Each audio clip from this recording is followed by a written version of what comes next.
Yomini and Bushi. Yomini Chid was the most admired girl in Okiana. She was intelligent, tall, strong, big, and beautiful, and most important of all, she was so well trained in karate that no one could beat her. Well, it was time to get married. He loved his job. Her father, who was a rich merchant, began to worry. He loved his daughter and wanted her to be happy and well cared for. She was beautiful and well inherited a fortune for him. But where, oh where, could he find a young man who could come forward to marry a woman who was stronger than him? Yomini. Yonami had decided her own ideas about marriage. She declared firmly, I will marry a man who can beat me in a fair fight. Surprisingly, many young men picked up the challenge and came forward to fight her. After all, she was a beautiful girl with a fortune. Many wrestlers were eager to win her in the contest in martial arts. One of the first to ask for her to stand was Kojo. Who was actually bigger and stronger than Yomini.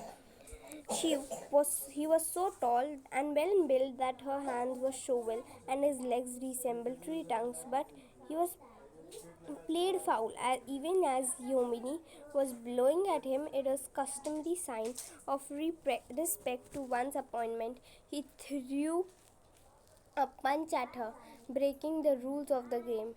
Yonami was angry.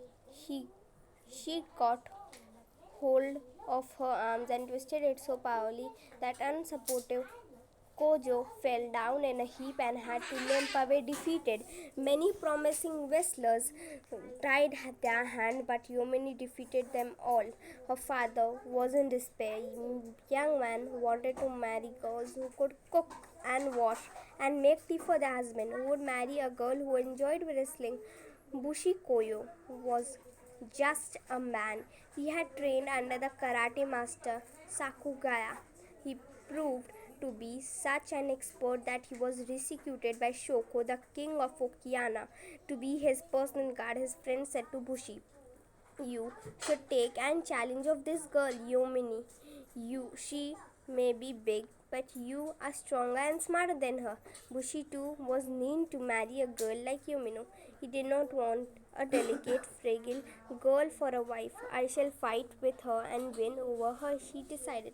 Yomini was impressed at the sight of a new challenger. She had heard that he was one of King Shoko's personal warrior. He was tall and slim. He stood firmly on his feet and seemed unshakable. Above all, he had dark, piercing eyes which looked straight at the opponent and showed that he was fearless and straightforward.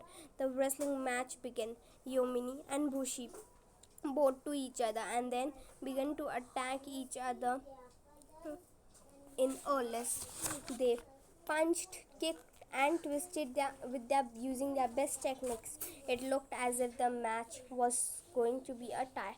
Nobody winning, nobody losing. But at an actual cruel moment in the fight, Yomini paused. Even so briefly, Bushi took advantage of the moment and took her down with a swift punch. Yomini's father was a very happy man. Bushi and Yomini was married in a splendid ceremony. It was a happy marriage. Yomini was kind and loving. She cooked and cleaned and kept the house spick and span. One day, when she was sweeping the kitchen, Bushi saw her lift a huge bag of rice with her left hand. As she swept bread in the bag with her right hand, she grew thoughtful. Is she really so strong? And yet I brought her down with one punch. One day, Yonamine announced that she would like to go to visit her parents. I will leave in the evening and return the next day in the time to cook your dinner, she said to her husband. You really should not travel during the night, Bushi said to her firmly. There are bandits about. It is not safe for a woman to go alone after it is dark. My dear husband, you forgot that you married a trained wrestler, Yomini said to him and with a smile. Don't forget that I threw you down flat on the ground, said Bushi. You are not unbeatable. Don't worry, said Yomino. Bandits are not skilled as you are. I can take care of myself.